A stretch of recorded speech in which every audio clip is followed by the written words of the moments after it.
I do care what you do with this information because it is important to our survival as a species. It's important to our planet. It is important for the world. You're listening to the Hour of the Time. I'm William Cooper.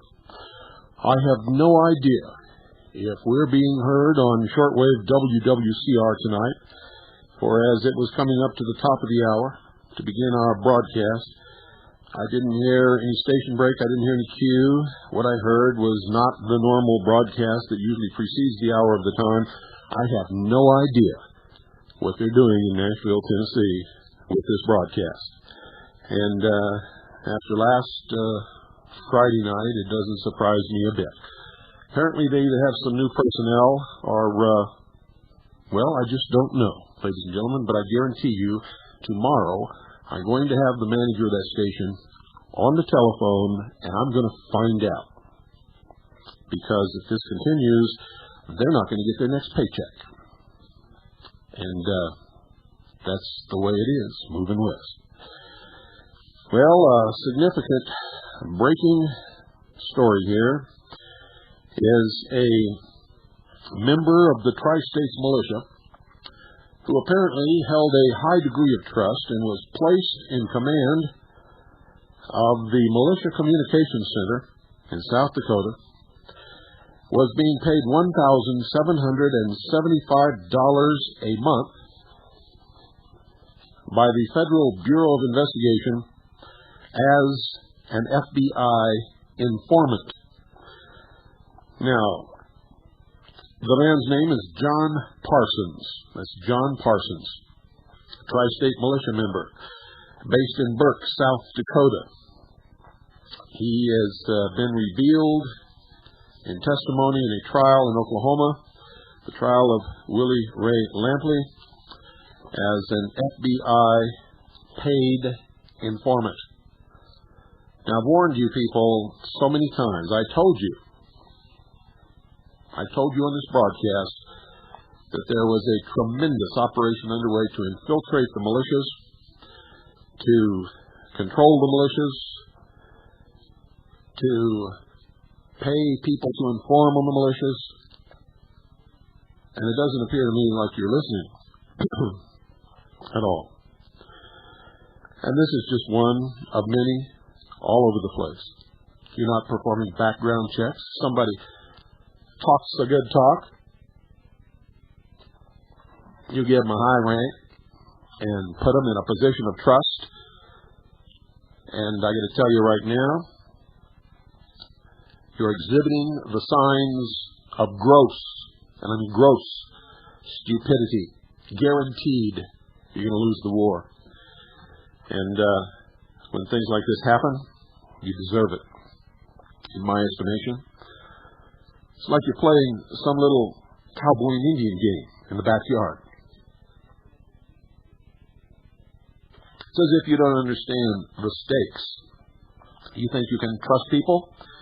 I'm telling you right now, you can't trust anybody, not even your own mother. And you'd better understand that. You are arrayed against the most powerful propaganda machine in the world. You are arrayed against the highest level of technology ever developed upon this planet. You are arrayed against an oligarchy of wealthy individuals who want to bring the world under socialism in order to enslave the common man.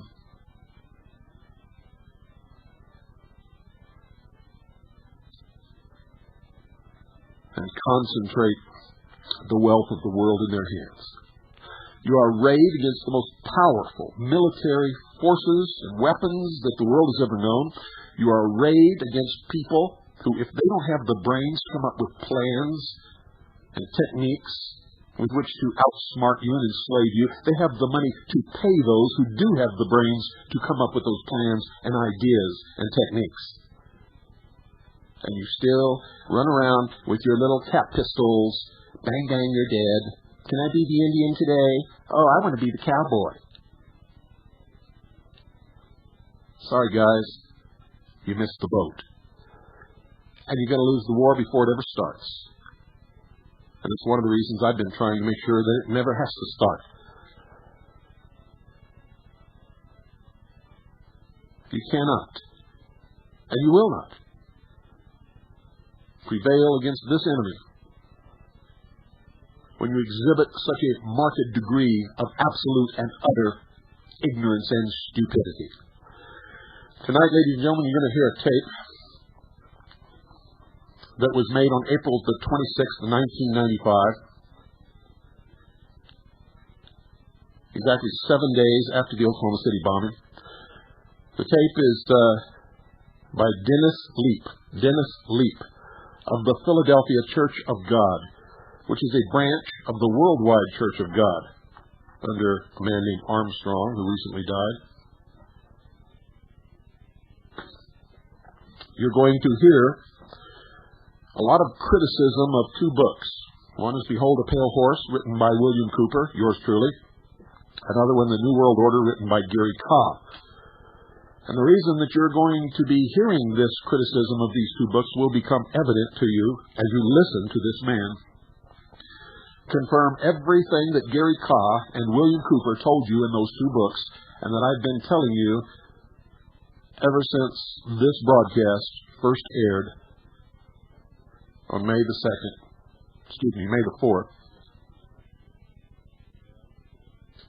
1992. You will hear him admit that there's going to be a space invasion. And he claims it's going to be led by Jesus Christ, who is a space alien. He admits that they are bringing a world government. Oh, he admits a lot of things. He admits that man is going to become God.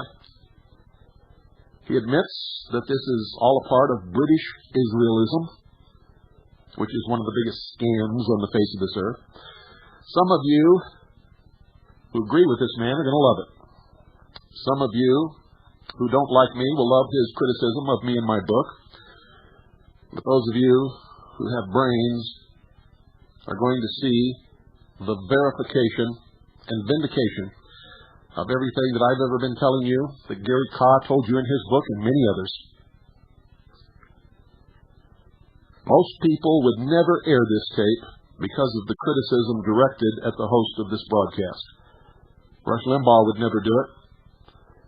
G. Gordon Liddy would never do it. In fact, I don't know any other radio personality in this world who would air a tape that was so critical of the host of the broadcast. But I'm going to do it because we're only interested in the truth here. If you agree with the criticism, that's fine. But if you're smart, you'll listen to the revelations that are made by the man speaking, Mr. Dennis Leap, of the Worldwide Church of God, the Philadelphia branch, about the coming New World Order and the way things are going to be. It is terrifying, literally terrifying. Ladies and gentlemen, make sure that you are strapped in your seat. Make sure that you take notes. And if you belong to the Worldwide Church of God or were thinking of joining, you'd better think again.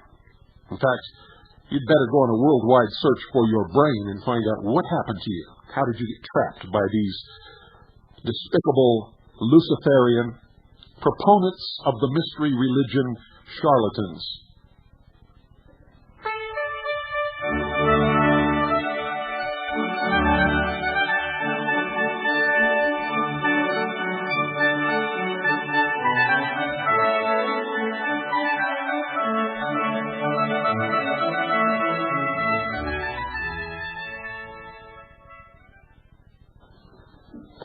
If you look out at our society, brethren, there are many thinking people, or I should say many thinking people can see that there is something terribly wrong in our world. Now, even the many that do think, maybe I could qualify that. I'm trying to be a better qualifier of things I say.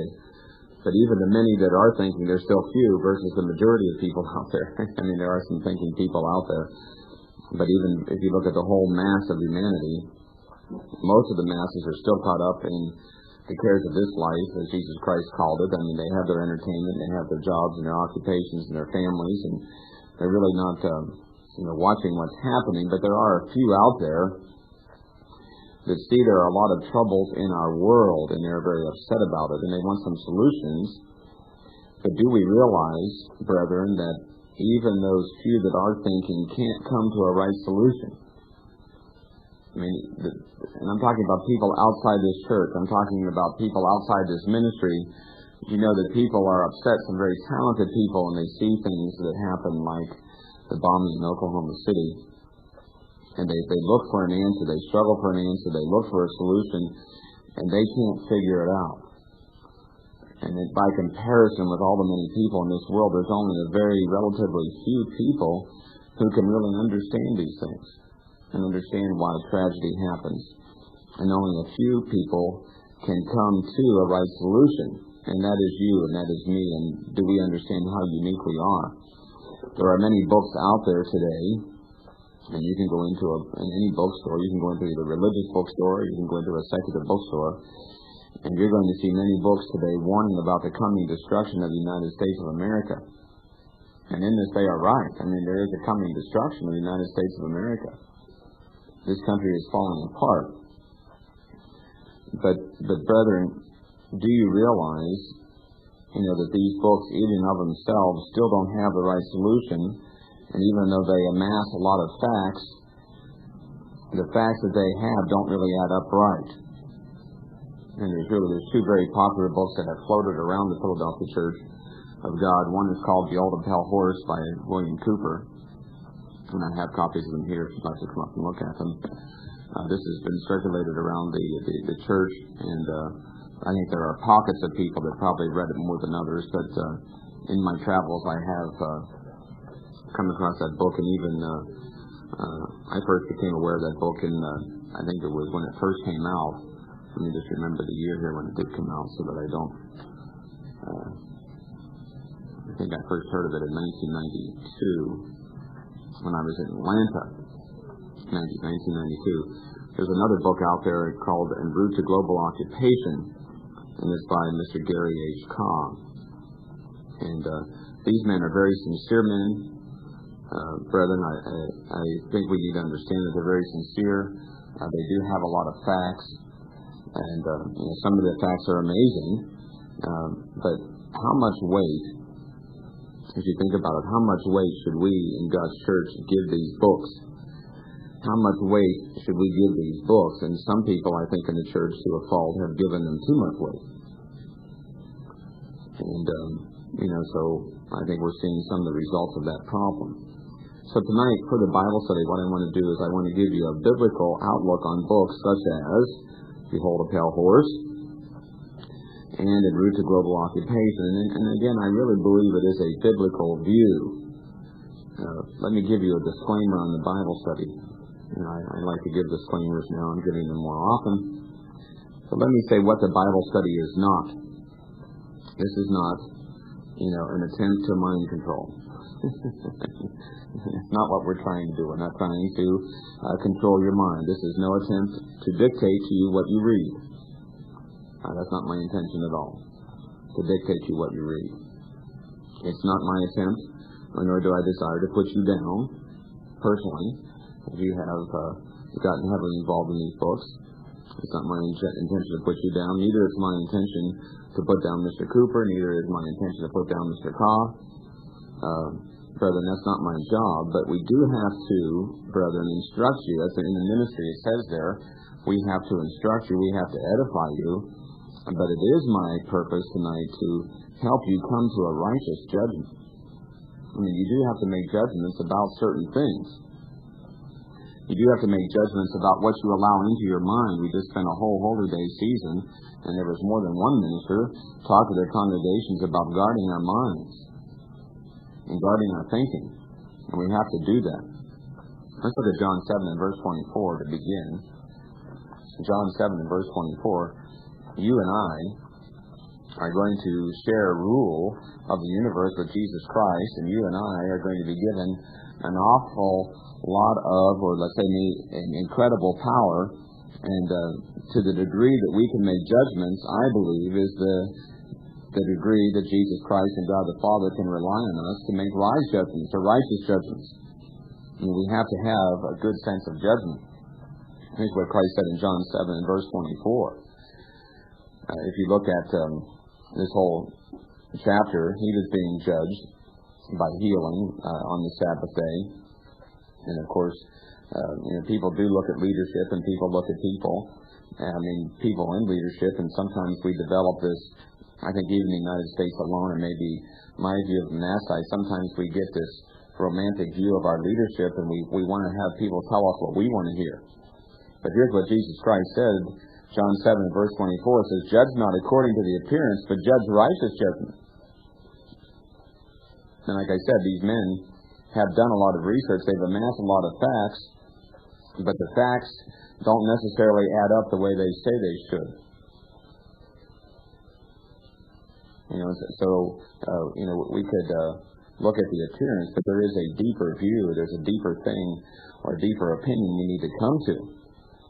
And of course, we should make righteous judgment. We should judge certain leaders. We've had to do that with the ministry in the Philadelphia church. That's really one of the main thrusts of our work. And it tells us that in Malachi 3:16 through 18. It tells us that we have to judge, or we have to discern, who's righteous and who's wicked. That's the whole goal of the Philadelphia church, is to bring people back in a right relationship with God and with Jesus Christ and with the ministry. And so we do have to make some righteous judgments. Let's look at 1 Corinthians 1 and verse 10. Here's a scripture that we sometimes only read one part of. I did cover this with you in my Holy Day message from the Days of Unleavened Bread. But I think it's something we need to think about, and I'm thinking about it more and more. And I just think we need to apply it more and more. You see, brethren, we are in God's Philadelphia church, aren't we? We all have access to God's Holy Spirit. We, as it says in Corinthians, have the mind of Christ. So we should be able to sit down in a reasonable fashion, with not a lot of arguing and not a lot of yelling and not a lot of heckling or any heckling really whatsoever. And we should be able to come to the same mind and judgment about certain books. And we should be able to come to the same mind and same judgment on certain issues that affect your life and my life and all of our lives together. 1 Corinthians 1 and verse 10 says, "Now I beseech you, brethren, by the name of our Lord Jesus Christ, that you all speak the same thing." Now there's a time when this really comes into play, and many times we have our people out there, and they'll hear something on the tape, and if they don't understand it, or if they have a question about it, what we want them to do is, instead of spreading questions or misunderstanding through a group, we want them to call the man that gave the tape, or call the man that gave the sermon, or call headquarters. And if you don't understand it, you speak the same thing by keeping your mouth shut. That's the way it goes. We have too much strife in our little groups because some people have gotten in there and they use these groups as a forum for their opinions. And we should be letting God guide our mind and our opinions. It says that there should be no divisions among you. Brethren, how much should we hate division? We should hate division with a passion in this church. We have been all subject to division. Why are you here and why am I here? Well, we're here because some Laodicean thinks changed God's doctrine and created a division. We're not the people dividing. We're the people standing up for the truth.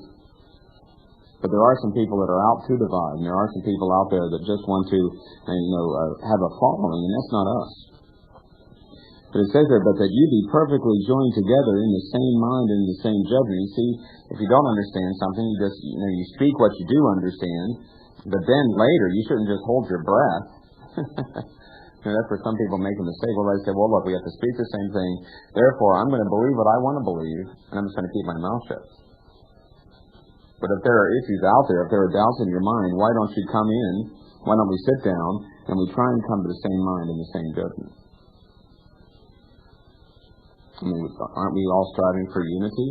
And we can have a hypocritical unity and all sit in here and smile and look like we're all together. And I think we've been shown over the Holy Days that what's in our mind is what's most important. So we do have to come to a right judgment. And I can remember years ago, one evangelist preaching and saying, look, if you don't accept the fact that Mr. Armstrong is Elijah in your mind, and if you have one disagreement with any of his doctrines, you're not going to the place of safety. He said it doesn't matter what you do on the outside. It's what's going on in the inside that's important.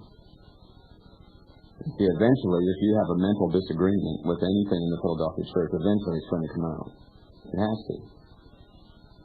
It has to. It's all going to come out in the wash. So, let's look at these books now. And again, please remember the disclaimer. And if you forgot the disclaimer, when you get the tape, listen to the disclaimer again.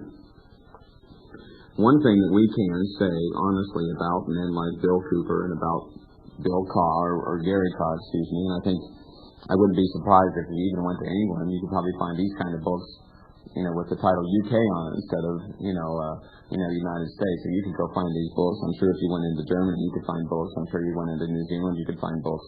So really, it doesn't, the country really doesn't matter. But one thing, brethren, I think we can say, honestly, about all these men, they are end-time event prognosticators. They are trying to talk about end-time events. They're talking about destruction, right? They're talking about destruction of society. They're talking about, destruction of the United States. They're talking about destruction of the United Kingdom. They are talking about end-time events. And we are told, how to be careful. These people do have a religious bent. And I'm going to show you that very clearly. And we've been warned about people that come to us with a religious type message. Let's look at 2 John 2 and verse 6. 2 John 2 and verse 6.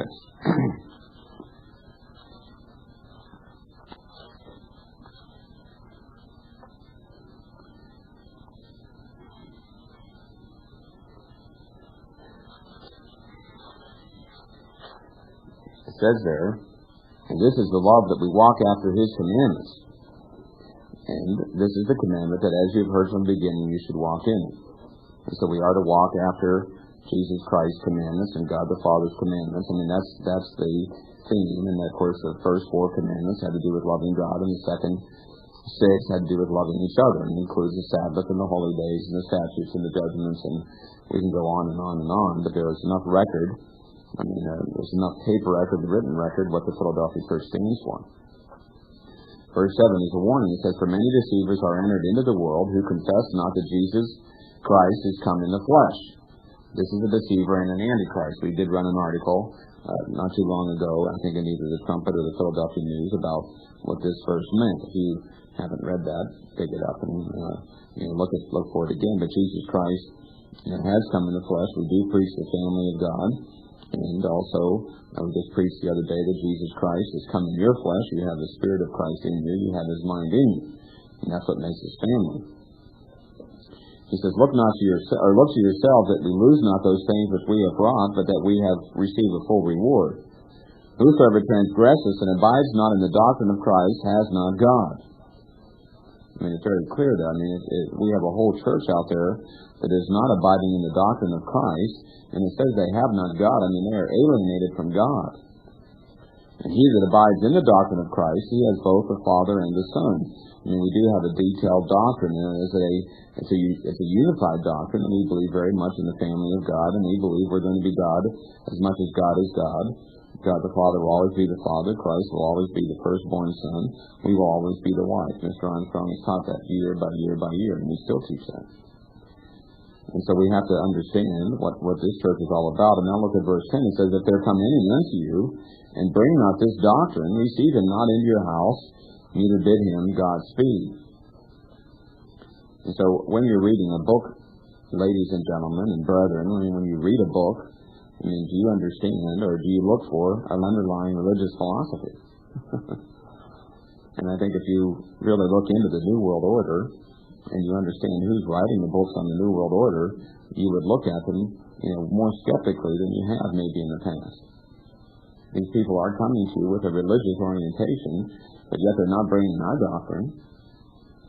I don't hear them talking about the family of God. I don't, hear them talking about being born into the family of God at the first resurrection. They may talk Sabbath, but I don't hear them talking holy days. I don't hear them talking about the United States of Britain in prophecy in the detail that we do. Or they may know about British Israelism. So we have to be careful how we view these men. Let me just read to you some of the philosophy of these men to show you that they do have a religious philosophy. They are, and I think you'll be able to clearly see they are end-time event prognosticators. They even use the words prophets, and then with a message.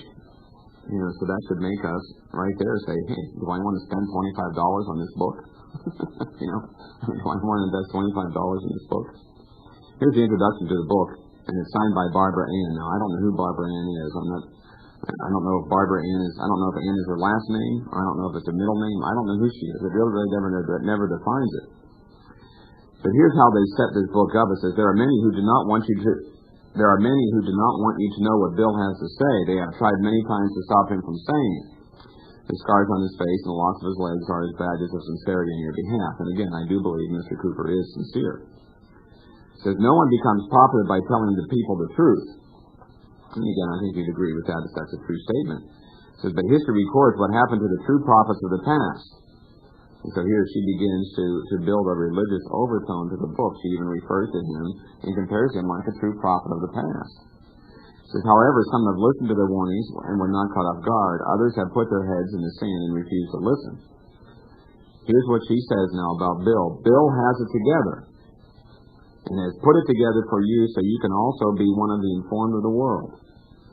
A well-informed person can make the right decision. William Cooper has my vote of approval because I cared enough to find out who the man is. Now this is your opportunity. So even in the introduction, she begins to compare him as a prophet of the past. And here's what Bill says about himself. This is on page 2. If you want to follow along, if you have the book, you can follow along right with it. Here's in the first paragraph. He says, it is this series, this is toward the end of the first paragraph. It is this series of incidents that have convinced me that God has had a hand in my life. I do not believe in fate. I do not believe in accidents. And so he begins to build the conclusion that really God was working directly in his life to bring things to his attention, to bring things to certain points so that he could then write this book to save you. That is the underlying message of the book. It's right there. He says, I cannot and will not accept the theory that long sequences of unrelated actions determine world events. It is inconceivable that those with power and wealth would not band together with a common bond, common interest, and a long-range plan to decide and direct the future of the world. So he does not believe in coincidences, and he believes that there has not been coincidences in his life. He says, here's what he also says. He says, I believe, and this is what he says about himself, I believe with all my heart that God put me in places, this is page 3, by the way, if you'd also like to follow along. So I believe with all my heart that God put me in places and in positions throughout my life so that I would be able to deliver this warning to his people. That's how he sums up his book. This is God, and he uses capital his. So he's saying this is God's warning to his people, and I pray that I have been worthy, that I have done my job. Brethren, to me, in my mind, in my thinking, and again, I think I have looked at this book maybe a little more objectively than some others, but I believe this man, if you understand what we teach about our work, and being the Ezekiel Watson work, right? Don't you think this man is putting himself on a par with Mr. Bill Flurry? I believe he is. I believe he is. He said, this is my creed. He said, I believe first in God, the same God in which my ancestors believed. I believe in Jesus Christ, that he is my Savior. Second, I believe in the Constitution of the Republic of the United States, without interpretation, as it was written, and meant to work. Now, that's his philosophy, and he's entitled to that philosophy. He says, I have given my sacred oath to protect and defend the Constitution of the United States of America against all enemies, foreign and domestic. And if you begin to put that in light with some of the things that have happened recently, brethren, I think you're going to, and I can read some things later in the book, I think you can begin to see where someone like Mr. Cooper can incite things that maybe he doesn't even plan on inciting. He says, I intend to fulfill that oath. Third, in other words, he's going to defend the United States Constitution against all enemies, foreign and domestic. One thing that I think is upsetting about books like this, is somehow they believe that the United States' greatness was caused by the Constitution. Now, what caused the United States greatness? I mean, you have to go back to the United States and Britain in prophecy. I mean, the Constitution didn't give us greatness. What gave us greatness? Go back to U.S. and B.C. in prophecy, and it says there very clearly that we didn't become great as a nation until the 1800s, and that's because we, came in contact with the Louisiana Purpose. How long was the Constitution already in effect? I mean, God is the one that's made this country great, and really it goes back to the obedience of Abraham, doesn't it? That's what made us great. He said, third, I believe in the family unit, in particular my family unit. I have sworn that I will give my life, if it is required, in defense of God and the Constitution. And, in defense of God, and then I didn't,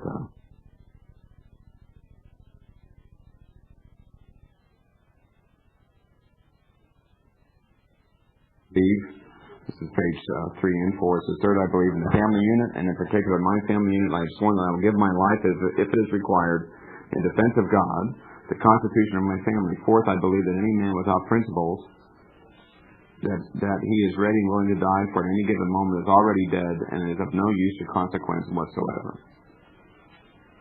So you can begin to think that man, is he setting the example, or is he setting the standard on principles? And then that's pages 3 and 4. Okay, that's what Mr. Cooper thinks. Okay. Well, let me see, page 6. I've got to read this. I'm getting ahead of my notes. He says on page 6, he says, I am the man with a message. This is at the top of the page. He says, and the message will be accepted by only a few. To those few who will understand I am your brother, maybe we can change the future for the better. I mean, isn't that similar to what we say? And where you have a message, it's only going to be accepted by a few.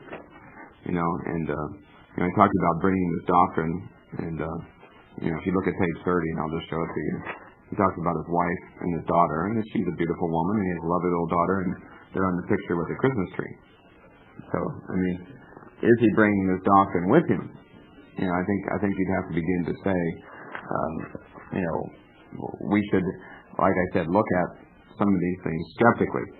Okay, here's what Mr. Kaw says related to himself. This is on page 24 of En route to Global Occupation. If I can find this. He says, Mr. Cobb was supposedly in a governmental office. I have no reason to doubt him. There's no way I could necessarily prove it. Or I should say this way, nor did I take the time to try and prove it. But he's talking about a series of events that happened to him when he was working. He says, that night I didn't get much sleep. I kept wondering what all this meant and how it might affect my future. Why, of all people, did this man share this information with me? Was this meeting just another coincidence, or was God trying to get my attention? He says this throughout the book. He said, soon after returning to the States, I began what turned out to be a time-consuming investigation of the Council on Foreign Relations, the Trilateral Commission, and related organizations, all the while continuing to gather information on global financial matters. During that same year, I would also discover there was a spiritual side to all of this. And it says he discovered it. Soon I was spending most of my free time investigating what I loosely referred to as one world movement. The research was exhausting, but I felt driven to do it. Inside of me, I knew that this was what God wanted me to do. And he's claiming, that he has God on his side. Let me just show you some other things. This is page 67. He says the amazing thing about all of this, and he's talking about the New Age movement here.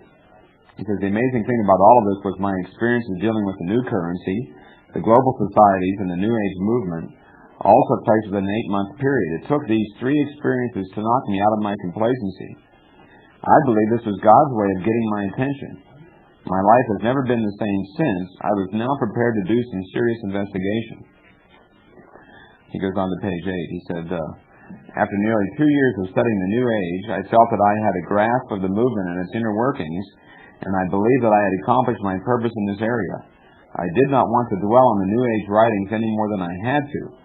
The material was so dark and oppressive that I always felt weighed down after reading it. I believed God had called me to expose the movement. Otherwise, I would have stopped researching it much earlier. See, he felt God has called him to expose a movement. Now, brethren, we've been taught over the years when people say they're working for God, or they have a message from God, or they have a mission from God, and they're not of this church or they're not of this ministry, what do we do about that?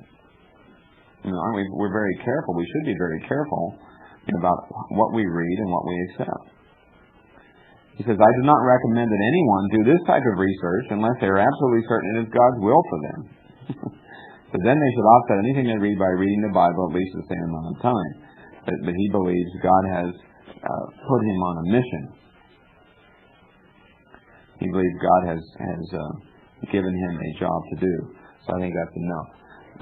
But if you go back and you read the underlying view of some of these men, you'll see that they are Protestant in nature, sometimes evangelical Protestant in nature, and a lot of the books on the New World Order are being written by evangelical Protestants. And evangelical Protestants teach and do a lot of things that you and I would never consider doing. And so we need to look at their books with a certain amount of skepticism. Brethren, I think sometimes we forget how truly unique we are as a body and as a church, and that we have so many wonderful things at our disposal, and sometimes I think because it all sounds like 007 stuff, or secret agent stuff, and somehow it seems more exciting. It seems more exciting, but only God can really guide us in the true understanding. And that's the point. Only God can guide us in the true understanding. And God isn't guiding these people. He's just not guiding these people. That they're really the underlying philosophy or the underlying message to this New World Order movement is that there is a contest between God and Satan. There is this idea that there's a contest between God and Satan. Now, what does God think about that? You and I know what God thinks about that. Mr. Armstrong told us for years that there was never any contest between God and Satan. And if you think about it, what they're trying to do is they're trying to save a world that God isn't even interested in saving. Is God interested in saving this world? He's not, is he? And that's what we're going to learn on the day of Pentecost, aren't we? It's only some 6 weeks away, and we're going to learn that God isn't trying to save this world now. God has written this world off. And that's where a lot of us have to come to that understanding. Let me just read you what Gary Koss says about this whole thing in Root to Global Occupation and why we need to read his book. He said, he's talking about Satan's fury. And he said, Satan's fury, on the other hand, will be experienced by those who do not take the mark or vow to worship him. And, and that he's right. Of course, he believes in the rapture. So this persecution will be in the form of imprisonment, torture, or death. Christians, however, should draw comfort from the fact that Satan's persecution is limited to this world. In other words, you see, they're going to be off somewhere. Maybe they're going to be on the moon. They don't know where they're going to be, right? And it says, God's principal judgment against the wicked for lasts of all eternity. He said, this ongoing battle is part of the spiritual warfare being waged between God and Satan over our souls. And it explains why those who are doing the most for God are often the ones who suffer most. And so, that's the whole thing behind this, the New World Movement. Let me just tell you what Mr. Cooper wants. He says it right in the frontispiece. He said, look, he says, the ideas and conclusions expressed in this work are mine alone. It is possible that one or more conclusions may be wrong. The purpose of this book is to convince you, the reader, that something is terribly wrong. It is my hope that this work will inspire you to begin an earnest search for the truth. Your conclusions may be different, but together maybe we can build a better world. That's the point, brethren. How do we build a better world? Well, we have to look forward to the world tomorrow. Let's look at Hebrews 2 and verse 5. Hebrews 2 and verse 5. There is no contest between God and Satan. This is already Satan's world, and that's what men like Gary Kaw and men like Bill Cooper can understand. Both of them deal heavily with the evils of Freemasonry and the evils of the Illuminati, and they believe that the Freemasons are behind the New World Movement. I'm sure there are some people out there that believe this whole bombing in Oklahoma City was CIA inspired, or it was Illuminati inspired, or it was Freemason inspired. And that's what they're going to believe, and they believe that Satan is working, through Freemasonry to bring this one world government all about. And they don't understand that the Roman Catholic Church and traditional Protestantism is still Satan's church anyway. I mean, they don't understand that. See, they think it's a pretty good world out there. They think what they're doing is pretty good. I mean, they think they're working for God. They think all these ministers are out there working for God. But they don't understand Satan's wicked twist, that they're all working for Satan. Except for one church. And one group of people. But Hebrews 2 and 5, I mean, here's what we're looking for. It says, for unto the angels hath he not put in subjection the world to come, whereof we speak. See, the angels, the angels had this earth. Satan the devil was the prince of this earth. Let's go to 2 Corinthians 4:4. I think sometimes we forget this. I mean, this can seem so basic to us. But brethren of God, do we see how astounding this knowledge is? I mean, just think if Gary Kaw had that information that Satan is already in charge. Satan already is inspiring all the other churches out there except ours. I mean, Satan is in charge of Freemasonry. Freemasonry isn't evil. I mean, they do worship Satan the devil. But so does the Pope. So does the minister around the corner. They don't know it. But that's who's in charge. 2 Corinthians 4 and verse 4 says, in whom the God of this world has blinded the minds of them which believe not, lest the light of the glorious gospel of Christ, who is the image of God, should shine unto them. Ladies and gentlemen, I have to break in here because we may have some new listeners who do not understand the philosophy of the mystery school. The reason that he can say that all of the churches and all of the ministers and all other religions are all worshiping Satan is because the mysteries believe that the God of the Bible, the God that you worship in your church on Sunday as a Christian, is really Satan, and that Lucifer is the true God who set man free from the bonds of ignorance in the Garden of Eden by giving him the gift of knowledge. You are listening to the voice of Luciferianism. You are listening to the voice of the mystery school. You are listening to the voice of the New World Order. If you listen carefully, or if you have listened carefully, you heard him say, and he said, we will be God just as God. He said that earlier in this broadcast. You're going to hear more revelations. And what you don't hear tonight, I will finish this broadcast, or this tape, I should say, on tomorrow night. And judging from what I can hear on my shortwave radio, this is one of those nights when you're hearing something so extraordinary and so important that we're being jammed out of existence, at least here in the state of Arizona. And folks, it's not propagation that I'm hearing on the shortwave. It's jamming.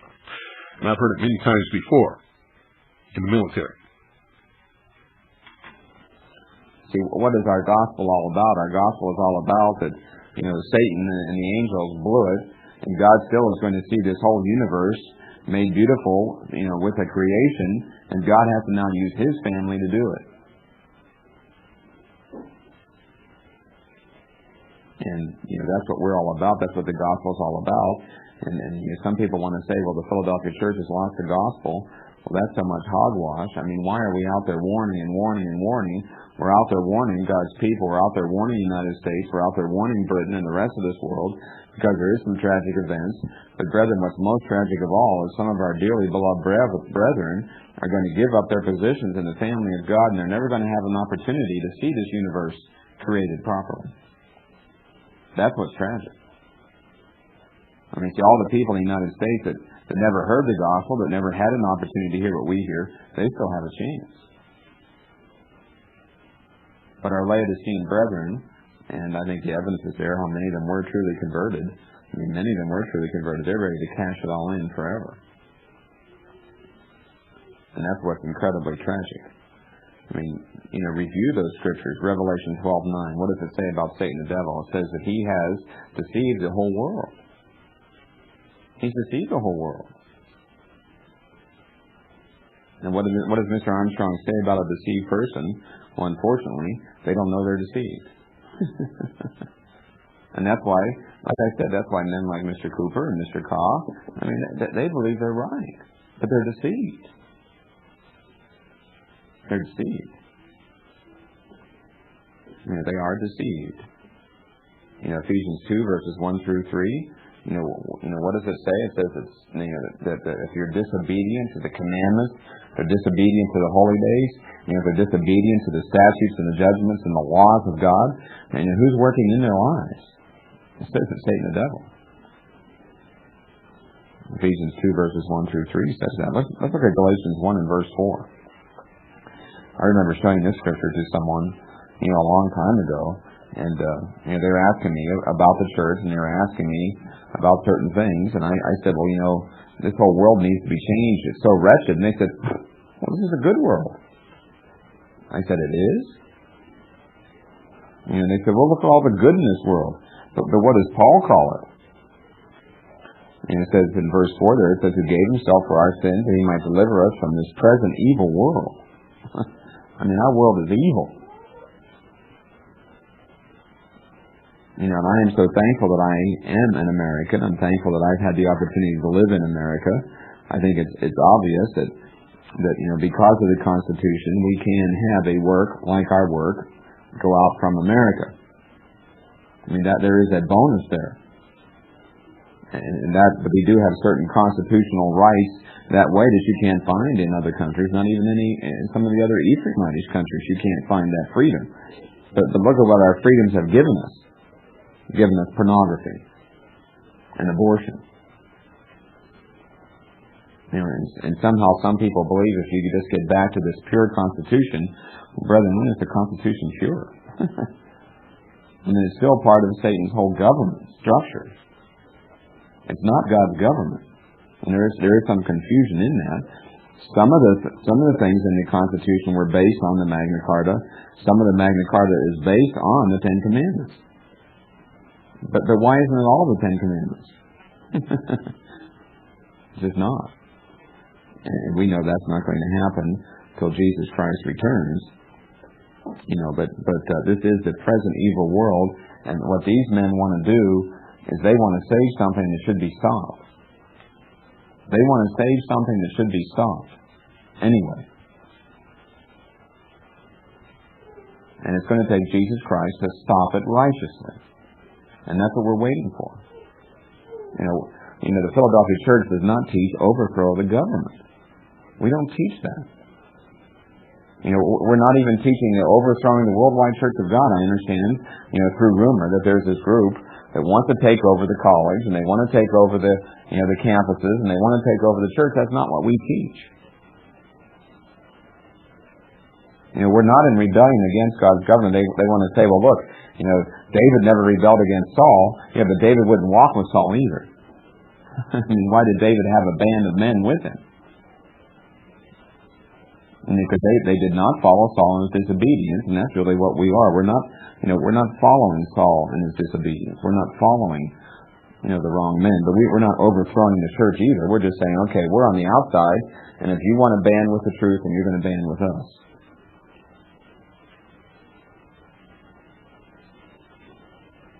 If you look at what these men want to do,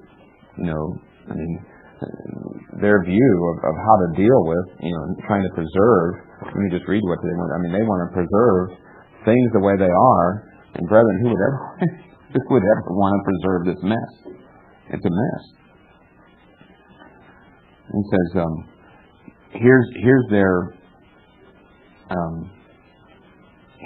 frustration with the New World Order. It says, if the New World Order, for example, were to be based on a 2- or 3-party system, all the New Age occultists would have to do is control each of these parties, something easily accomplished since they were the ones responsible for proposing world government in the first place. These insiders would determine the tempo of change, and the rest of the world would follow their lead. Sovereign nations would cease to exist. Well, guess what's coming? If you think about it, what are we saying? Brethren of God, do you realize that once our message is really understood by men like Gary Kaw, that we're going to be just lumped in with the rest of it? You know what we teach? What do we teach? We teach one world government, don't we? We teach that's the only solution to to all of the problems. If sovereign nations would cease to exist, a single global economic system would be established, and anything left from the old order of things would be purely superficial, such as languages, cultures, names of countries, etc. Any real authority would now rest with an international body controlled by Satan himself. And of course, we know the beast power is coming. But if you begin to think about what's happening, brethren, we do teach one world government under Jesus Christ. And I think before it's all over and Jesus Christ returns, why do people look after him, or why do people fight against Jesus Christ? Well, some of these men teach that there's this underlying plot to, deceive the whole world to think that there's these spaceships out there and these flying saucers. It's like that's what they're trying to do to unite this world. And here Jesus Christ is going to return from outer space and they're going to fight him. Do you think maybe they have deceived the world to believe that Jesus Christ is some being from outer space? Which he is. From the third heaven. But these people want to save sovereign nations, and these people want to save sovereign governments, and isn't that the cause of all the trouble? Isn't that the cause of all the division? Where men can't get together in peace? Even Jesus Christ tells us, in Christ there's no longer Jew, nor Greek, nor male, nor female. The separateness is going to end. Here's what Bill Cooper wants, and again, this is very, very, very tragic. But here's what he says, and what he recommends. And this is on page 160 of Behold a Pale Horse. Now, it's not clear, and this much I'll give Mr. Cooper, it's not clear whether he's quoting something or this is what he advocates, but certainly he printed it in his book. So I would think he advocates it. And we need to send him our editing team, because it starts with a quote and you never find the rest of the quote. So you don't know where the quote marks begin or end. But it's also interesting, this was a test case in Oklahoma, and it says Oklahoma, and it's a law number 1750, the police state test case. It says Gary North recently wrote about one of the scariest pieces of socialistic police state legislation to arrive on the scene to date. Now, a lot of these people that are in the militias and in the Patriot movement, and some of these men like Bill Cooper, and he really is different than Gary Carr, but they are frustrated with this seemingly unadvancing police state. But when they bomb the building in Oklahoma City, what are they causing? They're causing a police state to start. They're just causing their own trouble. You'll notice, ladies and gentlemen, that Mr. Dennis Leap just accused Gary Carr and I, William Cooper, of bombing the Muro Federal Building in Oklahoma City.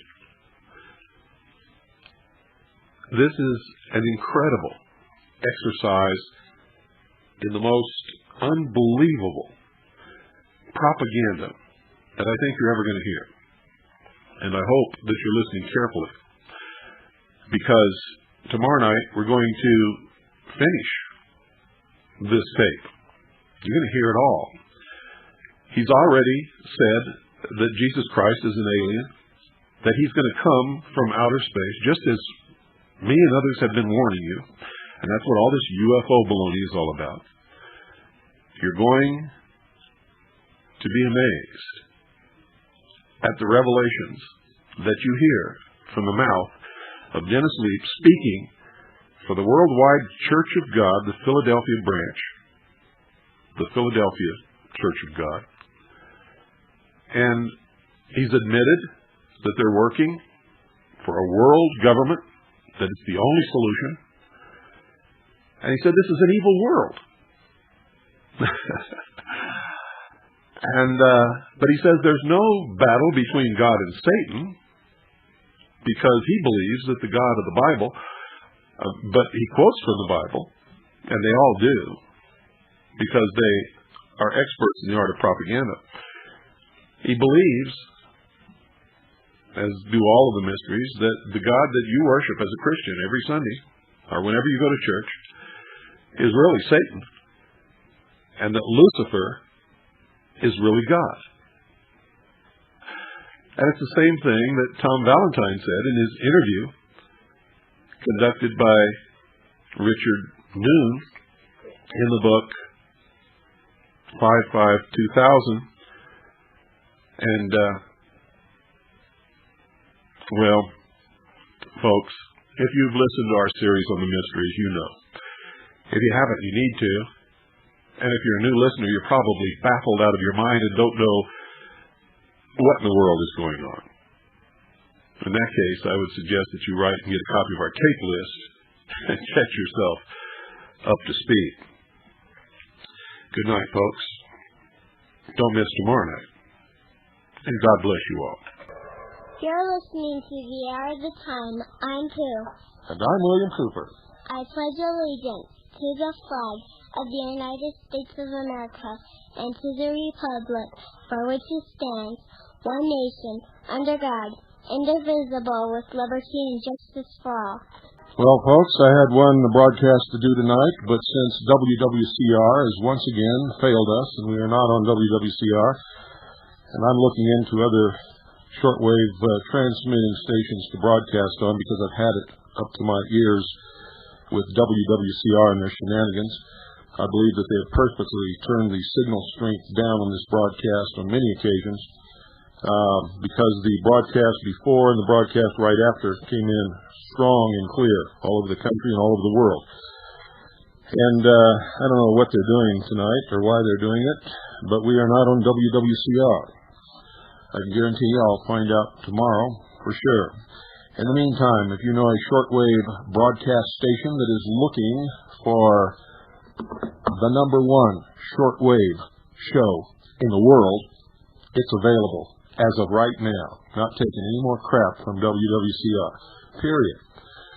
I already have an offer from another station down in the southeast United States that is extremely attractive and would actually allow us to not only broadcast with them, but maybe on one or two others because of the price. And it's a prime time slot, which would be earlier. So, since WWCR chooses not to air us for some reason, we're going to go ahead and do the second half of the tape of the Worldwide Church of God Bible study that many of you found so interesting. So, stay tuned, because here it comes. As soon as they're just causing their own trouble. There you go. He goes on to say, on January 1st, 1991, a new 96-page state law goes into effect, and it requires all Oklahoma residents to declare everything they own to the tax collector, everything, guns, coins, art collections, furniture, business equipment, bank accounts, household furniture, etc. Forms will be distributed through banks.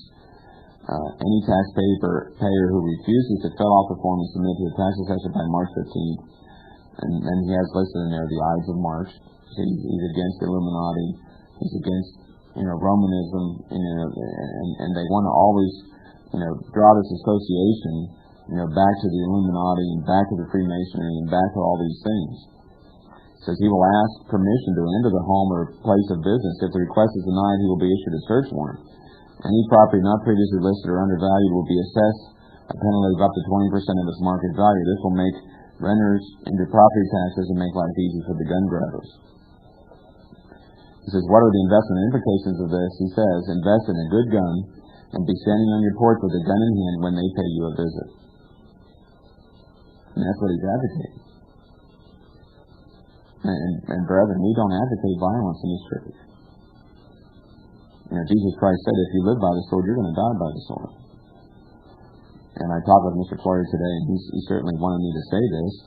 If any of our members out there, are on these militia lists or patriot lists, if you're receiving information from these people, you may want to consider getting your name off these lists, because could you, in some way, be implicating the Philadelphia Church? I mean, I think this bombing in Oklahoma City was so tragic. I think the government is now going to go after all these people, and they're going to look into your background. And I work for the Department of Energy, for 14 years of my life, and I know they did a 9-month investigation on me. The FBI has done it. They're very thorough. They know every address I ever had. They know every telephone number. I'm sure they can go in and find out about anything they wanted to about me, and they can find out anything they want to about you.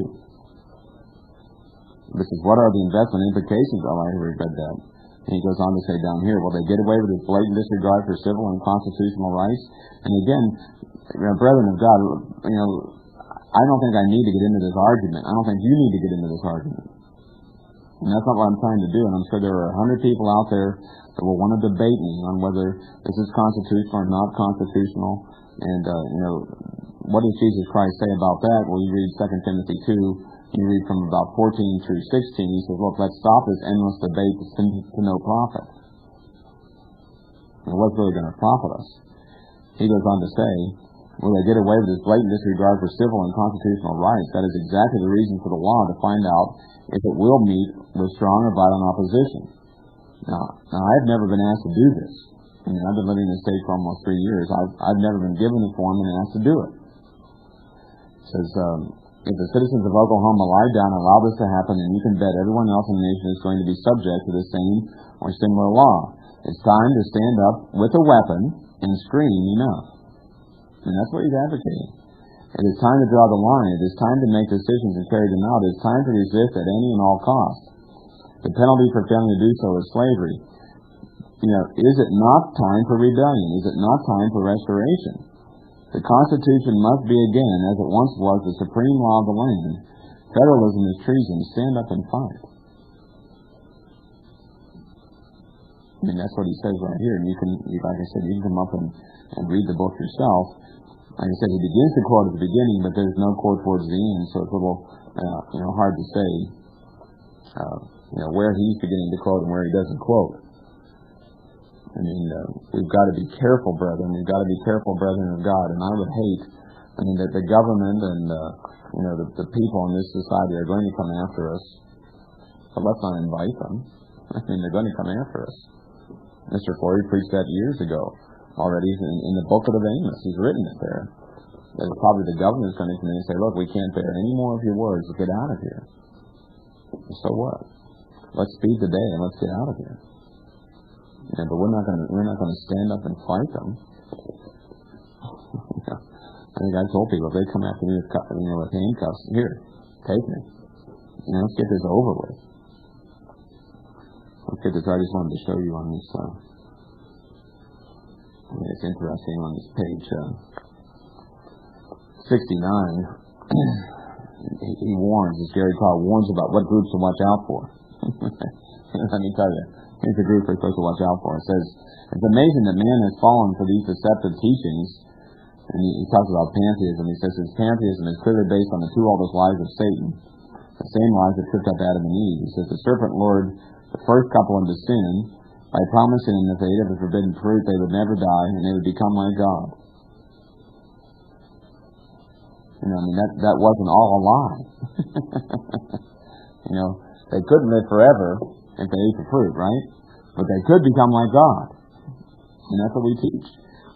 I hope you all caught that, ladies and gentlemen. They couldn't live forever, but they could become like God. And that's what we teach. That's exactly what they teach. So when he's quoting the Bible and talking about Jesus and the words of Jesus and the words of God, he's mocking you. He's mocking the Bible. He's mocking Christianity. For their God is Lucifer. And that phrase, that sentence that he just made, just then, exposes it all. As did the first side of the tape that I played on a previous broadcast, and as will the rest of this tape. Expose them as what they are. And that's what he warns against. And like I said, we're going to be lumped in as a New Age group, and of course they've already been called and every other unsavory thing. And so there's going to be a lot more unsavory things to come. But Mr. Flory warned us, and he warned us even on a tape recently. I'm just going to read from his article on Jonah that's coming out in the Philadelphia Trumpet. And he talks here in the article on Jonah, and gave in the sermon, that we have vowed a vow to God. We owe God something. And we went under the waters of baptism, and we did pledge loyalty to God and to Christ. We pledged loyalty to a message, and I think we also pledge loyalty to each other, and we have to protect each other. And we need to be careful who we associate with, so that we're not drawn into unnecessary controversy. He goes, Mr. Flory writes, have we forgotten that vow? Have we forgotten that salvation is at stake? Either we deliver God's message or we die for all eternity. Satan is always trying to pull us away from what we vow to God. And that's what so many of our people forget. I mean, they forget what we're about. We are about a new world, a government. We're about Christ taking over the reins of this government. We're about putting Satan away forever. We're about becoming God. We're about looking for a new world. Now, for those of you who may just be tuning in and don't understand all of this, remember what happened in the Bible in the Garden of Eden. God said they were not supposed to eat of the tree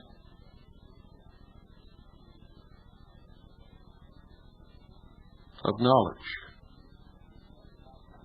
And they did. And they did because Satan came along. Actually, Satan acting on behalf of Lucifer, came along and told Adam and Eve that God had lied to them, that they would not surely die, and they would become as gods. And so in the mystery religion, those who really worship Lucifer as God, and call the God of the Bible, your God, Satan, believe that Lucifer set man free with the gift of the knowledge of good and evil through his agent Satan,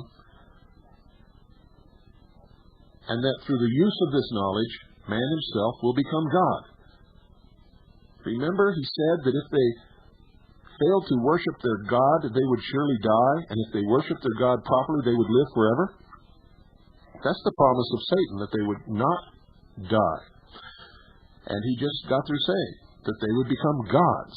I'm going to rewind this a little bit so that you'll understand how easily it is to deceive people. Because I guarantee you, the people who belong to that church and listen to these people have no idea what they're being taught. It just sounds good. It sounds real nice. And their parents probably took them there years ago, because most people go to the church that their parents took them to. That just happens to be a natural fact.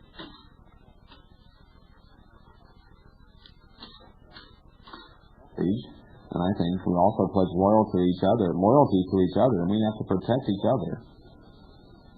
And we need to be careful who we associate with, so that we're not drawn into unnecessary controversy. He goes, Mr. Flory writes, have we forgotten that vow? Have we forgotten that salvation is at stake? Either we deliver God's message or we die for all eternity. Satan is always trying to pull us away from what we vow to God. And that's what so many of our people forget. I mean, they forget what we're about. We are about a new world, a government. We're about Christ taking over the reins of this government. We're about putting Satan away forever. We're about becoming God. We're about looking for a new world. And see, Satan is always trying to track us away from this. So the tiny few have been sidetracked from the PCG by extreme interest in such philosophies as the New World Order. And again, Mr. Floyd is talking about extreme interest. I mean, I have to admit, it's been interesting for me to read these books. It's been interesting. And someone told me that they spend hours and hours with these books. And in some ways, they're entitled to that if they want to do that. But I don't have hours and hours to be involved in these books. And to be honest, so much of them are unprovable. They talk about that the AIDS virus has been, it's kind of been started by a CIA plot. This is the CIA plot, and that's the CIA plot.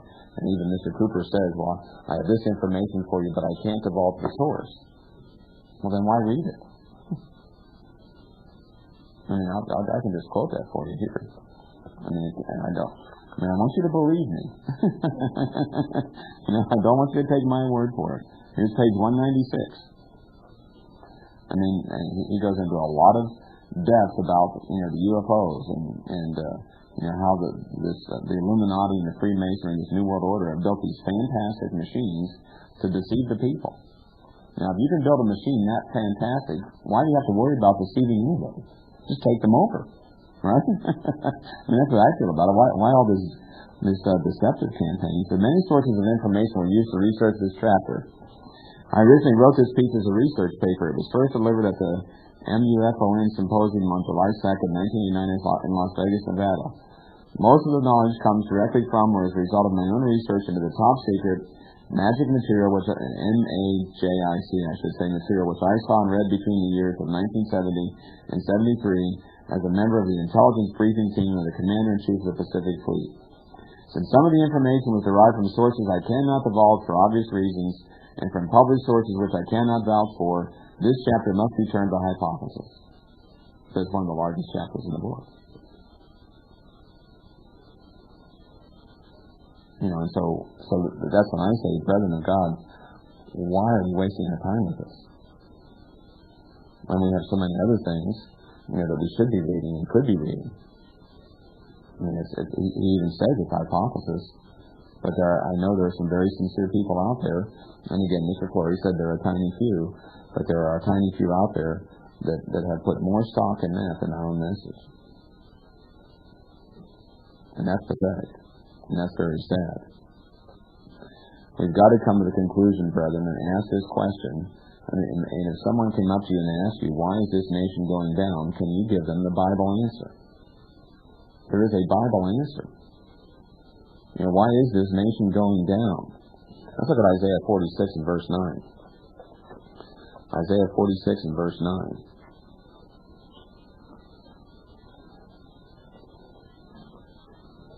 And these are scriptures that we should be reminding ourselves of over and over again. If you want to know why this nation is going down, what source do you go to? It says, remember the former things of old. For I am God, and there is none else. I am God, and there is none like me. It says, declaring the end from the beginning, and from ancient times the things that are not yet done, saying, my counsel shall stand, and I will do all my pleasure. And so, how do we really come to an understanding of end-time events? What's the right focus? Well, we've got to look to God and Christ to give it to us. God says, look, I'm calling the end from the beginning. God knows the end. And He is involved, heavily involved, and He gets involved, brethren, and He makes sure the events work out the way He intends them to work out. We don't need to go to men like Gary Kahn. We don't need to go to men like Gary Cooper, or Bill Cooper, I should say. Gary Cooper was an actor that's dead a long time ago. I'm sorry. I'll get confused with my names. But you see, God can guide us through this whole maze, and really, if you look at it, God's message is so simple.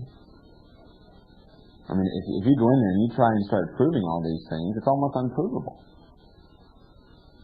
Almost unprovable.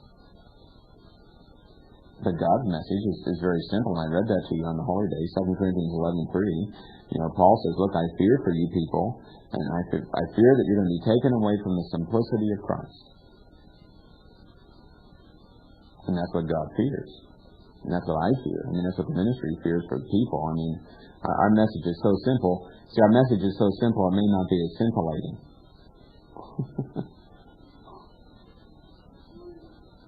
But honestly, if you would try and go out and prove these books and prove them, it would take you a long time. And maybe you could be out there proving, and the rest of us are going to be gone. That's my own speculation. We've got to be careful of these things. But why is this nation going down? Well, God tells us why it's going down. Let's just go to a scripture I just was looking at the other day.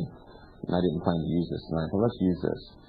And just to come back to some basic understanding. Revelation 1. God the Father loves you, and He's concerned about you, and He loves me, and He's concerned about me. And God the Father is going to tell us certain things. He's going to reveal to us certain things. It says the revelation of Jesus Christ. Revelation 1 and verse 1. It says the revelation of Jesus Christ, which God gave unto Him, to show unto His servants things which must shortly come to pass. God is going to show us what's going to come to pass. And there isn't anything in the Bible, brethren. There is no... God gives us details. He kind of gives us gigantic events. And I believe that Freemasonry and the Illuminati was as important as these people think, that God would have told us so. And God doesn't tell us so. if someone asks me, well, where does the Illuminati and all that fit in? Well, I believe it still fits in under, the Babylon mystery, the great horror. I mean, it's just all part of that great horror system. But it's not better than that horror system or bigger than the horror system. That's what they want to say. They want to say, well, this is all encompassing. This is bigger than the Catholic Church. It's not what the Bible says. It's not what the Bible says.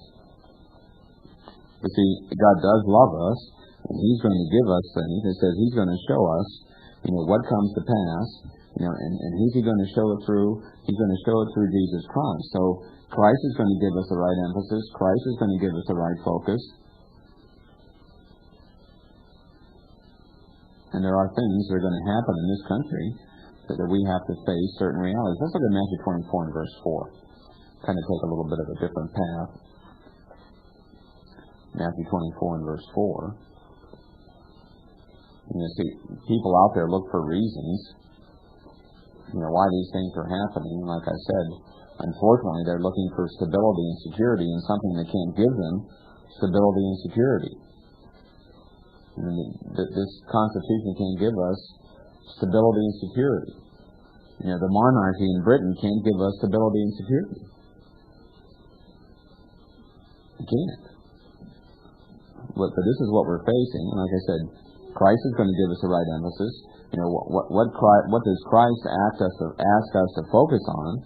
I mean, He gives us a focus. It's a pretty simple focus. Matthew 24 and verse 4, Jesus said unto them, take heed that no man deceive you. Number one thing we're to watch out for in our lives in the Philadelphia Church of God is deceit. We've got to be careful of deceit. We've got to be wary of deceit. It says, for many shall come in my name, saying, I am Christ, and shall deceive many. Verse 6 says, you shall hear of wars and rumors of wars. So you should be not troubled, for all these things must come to pass, but the end is not yet. It says, for nation shall rise against nation, and kingdom against kingdom, and there will be famines and pestilences and earthquakes in different places, and all these are the beginning of sorrows. We're seeing famines and pestilences, and there's wars, and of course, Mr. Armstrong taught us verse 7 means world war. We have to look out for world war. But let's answer that question now. I mean, using Jesus Christ, and if you look at Matthew 4 and verse 8, Jesus Christ said, look, there's going to be pestilences and famines, and there's going to be all these troubles, and He tells us it's coming. God says, look, I'm going to help my servants. I'm going to show them what's coming. I'm going to use Christ to reveal it. And now we can ask the question or answer the question: why is this nation going down? Why is this nation going down? Well, the answer is, brethren, because God is taking it down. That's why this nation is going down. Let's look at Ezekiel 6 and verse 10. This is what this nation needs to hear. What message does this nation need to hear? And what message? And Mr. Cooper says he's a man with a message. Gary Koss says he's a man with a message. But what message does this world need to hear? Do they need to be put in fear of Freemasonry? Do they need to be put in fear of the Illuminati? Do they need to be put in fear of the Council on Foreign Relations? Do they need to be put in fear of the Trilateral Commission? Well, they need to be put in, back in a right relationship in the fear of God. That's what they need. Ezekiel 6 and verse 10 says, and they shall know that I am the Eternal, and that I have not said in vain that I would do this evil unto them. See, why is this nation going down? Because they are Manasseh. They are the tribe of Joseph, and they have violated the covenant. Ladies and gentlemen, that is straight out of British Israelism, which is a crock of crap. And then they're going to be punished. They're going to be punished severely. Thus says the eternal God, smite with your hand, stamp with your foot, and say, alas, for all the evil abominations of the house of Israel, for they shall fall by the sword, by the famine, and by the pestilence. See, that's what God is saying. Look, I'm against them. There's so much history in World War I and history in World War II where this country was spared, a lot of war on our soil. There were some Japanese bombs that went off in the Pacific, and there were, in that sense, Hawaii was bombed by the Japanese, but for the most part, besides the Civil War and the Revolutionary War, I mean, there hasn't really been that much conflict on this nation, but that conflict is coming. And why is it coming? I mean, Jesus Christ warned us there's going to be trouble. The beginning of sorrows is here, brethren. It's really here. I mean, we're having a lot of sorrow and sorrow and sorrow. But he says, look, I'm against you. I'm doing this evil. And how it comes about in the long run, the little minor details really doesn't matter, does it? For there are some people, I believe, that will give more power to the Illuminati or more power to the CIA than to God.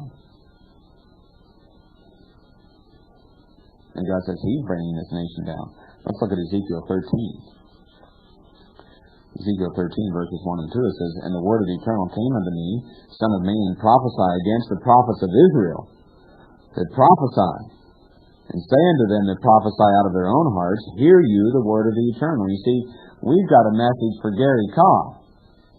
We've got a message for Bill Cooper. I mean, they have taken the name, title, they've taken the phrase prophet on themselves. Ladies and gentlemen, that is a blatant, barefaced, and clear-cut lie. Nowhere in my book, nowhere in my entire life have I ever called myself a prophet or used the term prophet. Indeed, I have made it a point to tell everyone who's ever listened to me that I am not a prophet. God does not whisper in my ear. All I have is a message for the American people to wake up or they're going to be enslaved. So this man has now made himself a liar. Listen to the rest of it. He's lied so many times, it's pathetic. He says that the Bible, God says that He's going to bring this nation down. And nowhere in the Bible, anywhere, does it say anything about this nation or that it's coming down.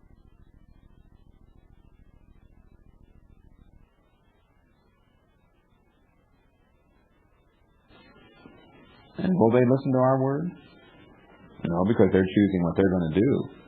I mean, they're choosing what they're going to do. Verse 8, it says, Therefore, says the eternal God, because you have spoken vanity and seen lies, therefore, behold, I am against you, says the eternal God.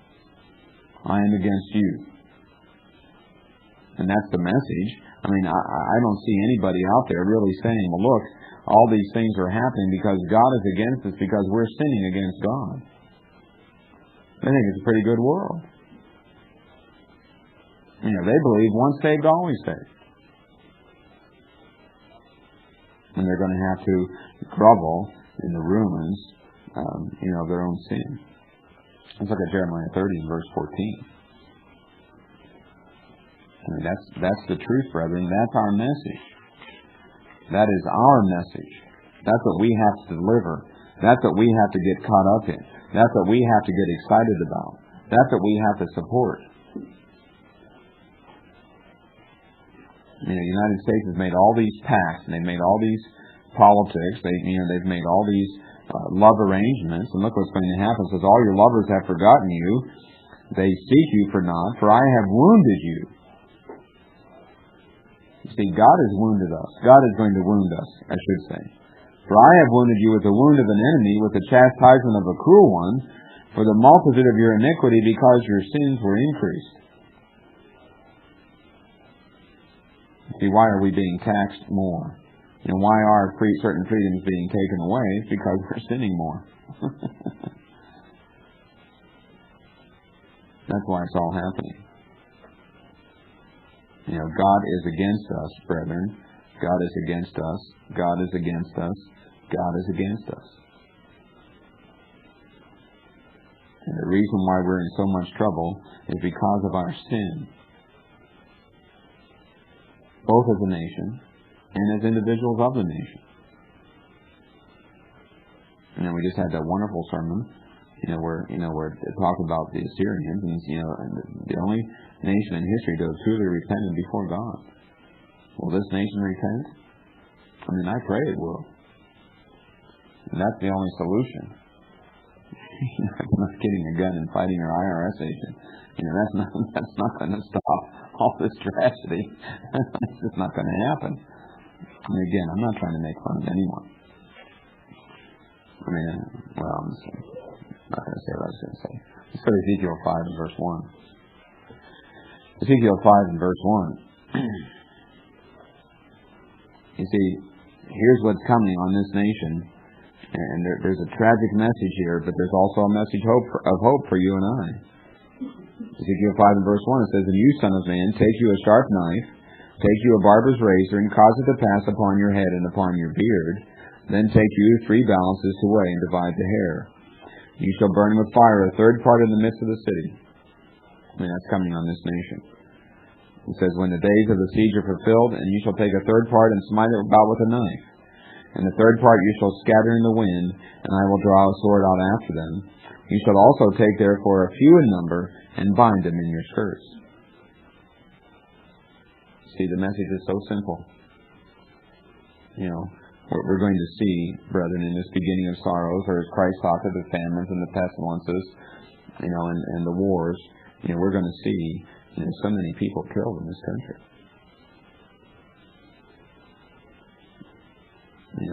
And it says that we flee, just when the tribulation, it's like when they're ready to start massacring God's Laodiceans, we're gone. But up to that time, it says that we can see many, many horrible things. The bombing in Oklahoma City is going to look like kids, really like child's play, before this is all over. But look at the promise there in verse 3. It says, "Some are going to be taken and hidden in the skirts." Hidden in the skirts. Verse 12. It says, "A third part of you shall die with a pestilence, with famine shall they be consumed in the midst of you, and a third part shall fall by the sword round about you, and I will scatter a third part into all the winds, and I will draw a sword out after them." So if you think about it, we're going to see, you just begin to divide up the thirds, and just begin to count cities by thirds, and you're going to see people, die of the pestilence and die of the famines, and if you think about it, even a famine, brethren, what would it take if there was a massive earthquake? This is my own speculation. What if there was a massive earthquake, on the West Coast that kind of devastated all the trucking industry, and maybe there were some other real serious problems on the East Coast? If you could knock out just a few cities, you could cripple this country in terms of food. And I know for myself, there's a part of me that says, okay, let's go out and buy some land. But if I had to feed myself, I'd be dead in a few weeks anyway. So I'm stuck on my trucking industry. But again, brethren, we just have to face, some serious things are coming. Where did you learn about those thirds? And how have you learned about those thirds? How did you learn about what's coming? Well, you've learned it through Mr. Armstrong, and now you're reliving it or relearning it through, the Philadelphia Church. And so it's our message and it's our booklets that are the ones that are truly exciting. That's what's exciting. It's so simple. We don't need a master's degree. We don't need a PhD. We don't have to go to Washington, D.C. and try and dig up every CIA record to find out what's happening. We just don't have to do that. Even Matthew 24:15, it tells us what to look for next. It says the abomination of desolation, right? And that's what we're all looking for, aren't we? And then right after that, we're looking for, the tribulation and the martyrdom of the saints. And hopefully none of us are going to see that. Hopefully we're going to be in a place of safety. But see, that's what it tells us to look for. It says the abomination of desolation. Where do you find out about the abomination? Well, you've got to go to Daniel 7. You've got to go to Daniel 11. You've got to go to Revelation 13. And where did you learn that? You learned it from Mr. Armstrong. Book of Revelation unveiled at last. You look in the Middle Eastern prophecy. You look in who is the beast. And that's where we have to go to find out those things. That's what you have to understand. It doesn't matter, really, in the long run, what Freemasonry does. It doesn't matter what the Illuminati does. It doesn't matter what the Council on Foreign Relations does. It doesn't matter what the Trilateral Commission does. It doesn't matter. Even this Gary Carr in his book, you can turn there yourself, he says that the 10 kings, are these 10 economic blocks that are supposedly set up by the New World Order. The United States is one of them. He says we're part of the beast. Let's not be ridiculous. They've got a map in here, and it shows these maps.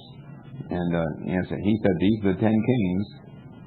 He also, he talks about the Antichrist, and he says the way we prove the Antichrist is to go to Daniel 7 and the 70 weeks prophecy. That's about Jesus Christ, not about the Antichrist. He says the beast is going to be in power for 3.5 weeks here, and then he's going to be cut off, and there's another 3.5 weeks. You've never heard that before in your life. And someone said, well, yeah, we know that's all wrong. You just call all that off. I said, well, if you call all that off, what's left? And it's not worth, to me, it's not worth the effort to try and figure out what you can use and what you can't use. When we have all these other books, that we should be really reading and studying. There's literature after. Look at, we've got Malachi's message, we've got Isaiah, we have Ezekiel, we have Jeremiah, we've got, the new book that's coming out, God as a Family, we've got Zephaniah.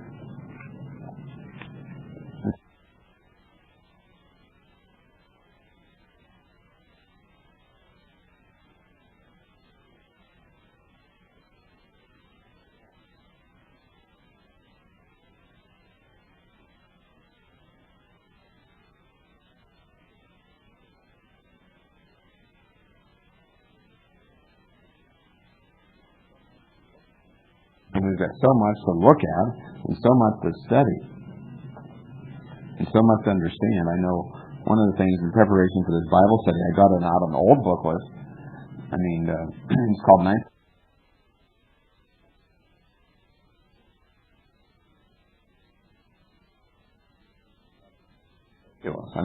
they've got a map in here, and it shows these maps. And he said these are the 10 kings. He also, he talks about the Antichrist, and he says the way we prove the Antichrist is to go to Daniel 7 and the 70 weeks prophecy. That's about Jesus Christ, not about the Antichrist. He says the beast is going to be in power for 3.5 weeks here, and then he's going to be cut off, and there's another 3.5 weeks. You've never heard that before in your life. And someone said, well, yeah, we know that's all wrong. You just call all that off. I said, well, if you call all that off, what's left? And it's not worth, to me, it's not worth the effort to try and figure out what you can use and what you can't use. When we have all these other books, that we should be really reading and studying. There's literature after. Look at, we've got Malachi's message, we've got Isaiah, we have Ezekiel, we have Jeremiah, we've got, the new book that's coming out, God as a Family, we've got Zephaniah. And we've got so much to look at, and so much to study, and so much to understand. I know one of the things in preparation for this Bible study, I got out an old booklet. It's called 1975 in Prophecy.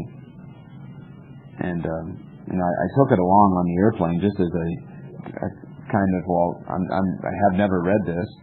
And, I thought, well, maybe this is really interesting. Well, I found that was really fascinating. Because I came into church, I was baptized in June 1975. And this was written in 1956, and I just want to read to you, brethren, how up-to-date this book still is. Now, there's parts of it that aren't up-to-date. And there's parts that aren't up-to-date. But why don't we spend time with this booklet? And some of Mr. Armstrong's other booklet. Why don't we spend time with Mystery of the Ages and the Incredible Human Potential? Why don't we spend time with books like The Wonderful World Tomorrow? Those are the only books you can depend on.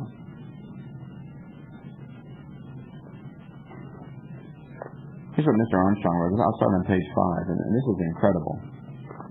Incredible. He warned about communism and the psychological Cold War, and in some ways, I guess you could almost put the Illuminati and you could kind of lump them all into that. These men do see our society being, from the underpinnings, they see our people being, led into all this entertainment. Well, that's true. But communism started that.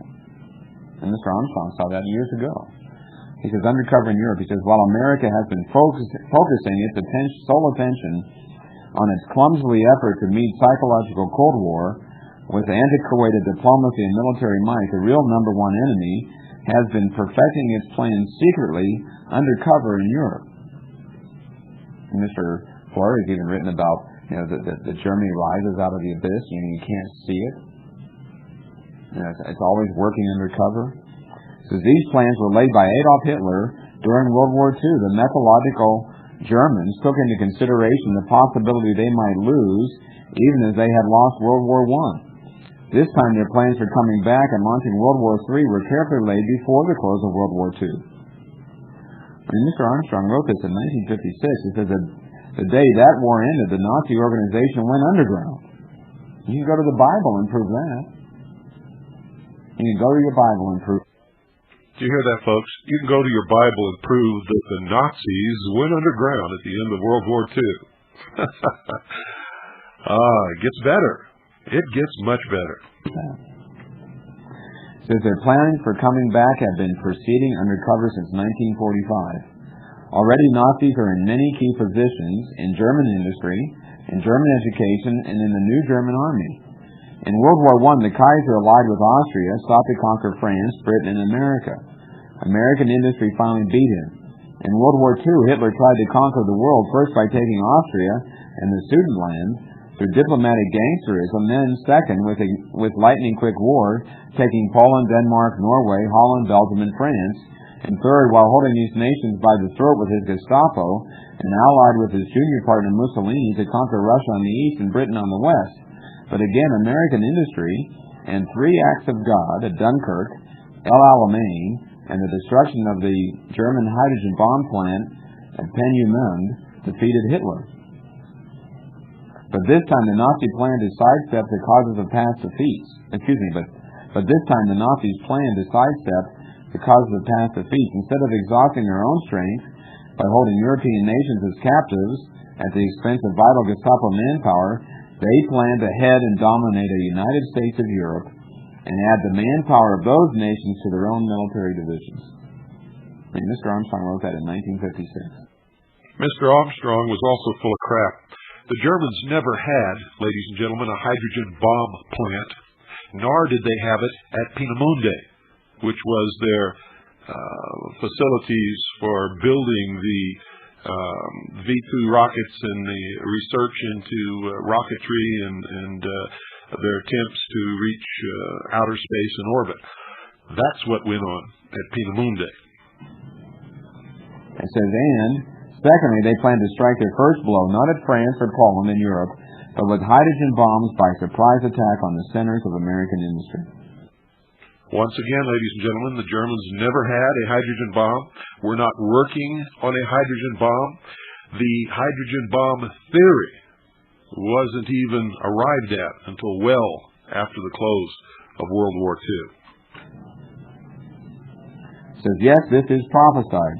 You think all this fantastic? Well, listen, and listen carefully, because these very Nazi plans, which have leaked out from underground, have been published, were known to Almighty God and recorded by Him in His prophecies 2,500 years ago.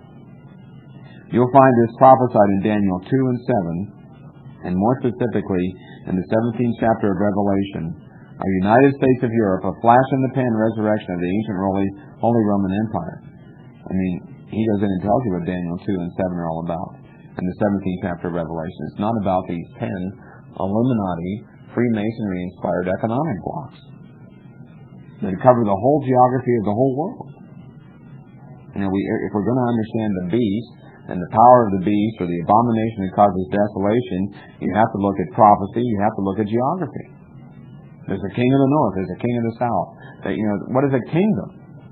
A kingdom has a king, plus it has subjects, plus it has geography.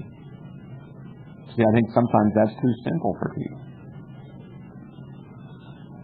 He says it will possess greater military might by far than Rome of old, but it will also inherit fatal weaknesses.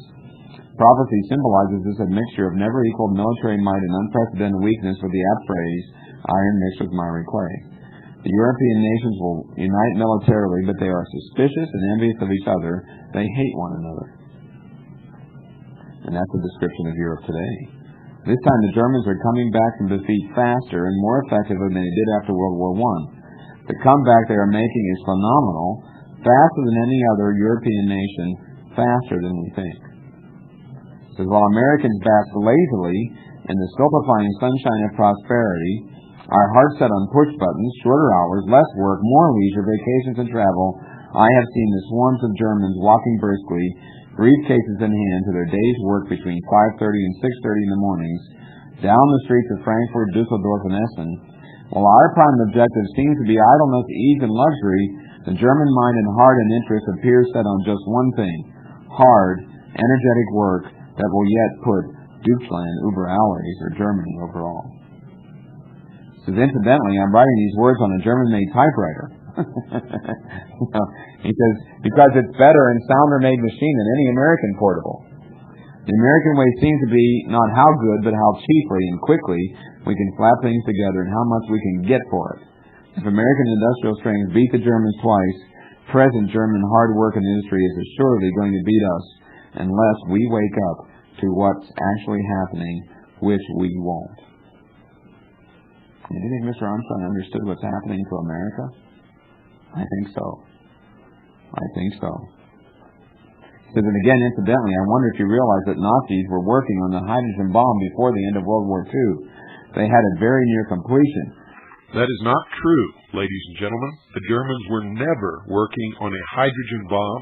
They were working toward an attempt to create an atomic bomb, which they never even got close to, not even remotely. The hydrogen bomb theory was arrived at by Dr. Edward Teller in the United States long after World War II was over with. We didn't know then that it was the hydrogen bomb, but we did know the Germans were on the verge of completing some terrifying new weapon, which if perfected in time could have turned apparent defeat at the 11th hour into an unbelievable victory for the Nazis. During the later months of the war, the central theme of my American broadcast was that, and he calls it the title, Race Against Time. He said it was only a chance, lucky hit, or was it providential, by an American bomber that destroyed this hydrogen development and enabled the Allies to win. German nuclear scientists are the world pioneers in this field. When this United States of Europe emerges, they will have the hydrogen bomb and the guided missiles to project it with pinpoint accuracy on every vital American and British production center. Again, ladies and gentlemen, that's a complete and total lie. And the bomb that he was talking about that was dropped on the plant in Germany was on a heavy water plant. It had nothing to do with a hydrogen bomb. And again, Germany was not working on a hydrogen bomb, had no inkling that they could even possibly remotely make a hydrogen bomb. And since they hadn't even come close to perfecting an atomic bomb, did not possess the trigger that is needed to detonate a hydrogen bomb, which is, of course, an atomic bomb. So Mr. Armstrong, the Worldwide Church of God, the Philadelphia Church, and this gentleman, if I use the term loosely, who is giving this little sermon, are full of bullshit. So today the stage is all set. At a certain moment, the new leader of this European combine will appear suddenly in the public eye. He's already behind the scenes in action, but the world does not yet recognize him. He still works undercover. Perhaps this coming military political leader does not yet know how many or precisely which European nations will join in this united Nazi fascist Europe, but you and I can know the number, for God Almighty wrote it down for us 1900 years ago in Revelation 17. There will be 10 dictators exerting iron rule over 10 European nations. So there's not going to be 10 economic blocs. And it says these 10 will give all their military power to the central overall leader, pictured under the prophetic symbol, the beast. This prophecy does not reveal exactly which 10 nations will be included, but this resurrected Roman Empire will bind together some 250 to 300 millions of peoples. That is more manpower than Russia or the United States has. The strong indication of these prophecies then is that some of the Balkan nations are going to tear away from behind the Iron Curtain. That's another lie, ladies and gentlemen, for the current population of the United States of America is somewhere around 260 million people. And that's already happened. And it says, Russia has lost already to all appearances. He said that in 1956. And that's exactly what happened. So, why don't we get back into these kind of books? Why don't we get into those kind of things? Brethren, God has given us, such incredible knowledge, and we just need to focus on that and go back and reread it and reread it and reread it and study it and study it and study it. And, why aren't our booklets dog-eared? As maybe some of these other books are. Let's look at Ezekiel 33. I want to close there. Ezekiel 33. I just think it's kind of an interesting comparison, and maybe you can look at these books in this light. There's many principles taught in this book. Ezekiel 33 in verse 1 it says, "And again the word of the Eternal came unto me, he says, Son of man, speak to the children of the people, and say unto them, When I bring the sword upon the land, if the people of the land take a man of their coast and set him up for a watchman, if when he sees the sword come upon the land, he blow the trumpet and warn the people." And so here God is talking about a watchman and what a watchman does, and it says the people can take a man of their people and they can set up a watchman. I think there are many people out there that love to read books by Mr. Kahn, Mr. Cooper, and in some ways then they set them up as their watchmen, right? I mean, in principle, people can see that this country is going down and they're setting up a watchman. But brethren, we have been given a watchman. And do we understand that we've been given a watchman from God? And that's what this chapter is all about. Look at verse 7. It says, "So you, O Son of man, I have set you a watchman unto the house of Israel. Therefore you shall hear the word at my mouth and warn them from me." You see, some people can choose their own watchman, or what we could do is we could choose God's watchman. And God has given us a watchman, and brethren, that message is there. And we have a very clear message. It's a very simple message, and here we have men that say, look, they're men with a message. Well, brethren, do we understand that we are men and women with a message? And ours is the only true message. And so whenever we maybe are tempted to go out to a bookstore and we see a book with a very exciting title, let's review that book biblically before we buy it. And maybe let's review that book biblically before we get so caught up in it. So that's it for the Bible study then tonight. And that's it for the last half of the broadcast of that tape, ladies and gentlemen. I don't know. I hope you caught it all, because he made some astounding revelations. Jesus Christ is an extraterrestrial and will be coming back to the earth in a UFO. He made that statement just as clear as the day is bright with sunlight. He made the statement that if they serve their God, man will live for all eternity. That was the promise of Satan in the Garden of Eden. He said that they are about becoming gods. Again, the promise of Satan to Adam and Eve in the Garden of Eden. He made many other statements that they are of the house of David, they're British Israel, they are Israel. The United States is Manasseh, and all of this British Israel baloney. And I could go on and on and on and on and on. What you heard is a broadcast from the heart of the Illuminati to deceive people into following deception. And it's not just their church, ladies and gentlemen. I'm going to tell you right now, all organized religions upon the face of this earth today are leading you into deception. All of them, bar none.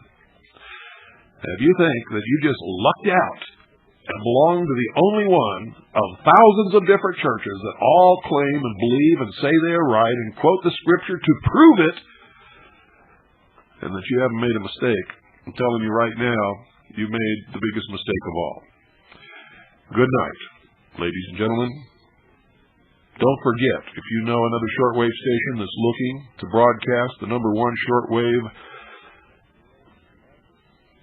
program in the world with the largest listening audience, let me know, because I want to change broadcasters.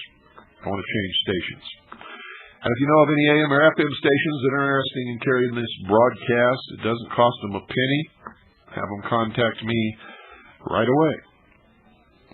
They can do it by fax at 520-333-4578. That's 520-333-4578. God bless each and every single one of you.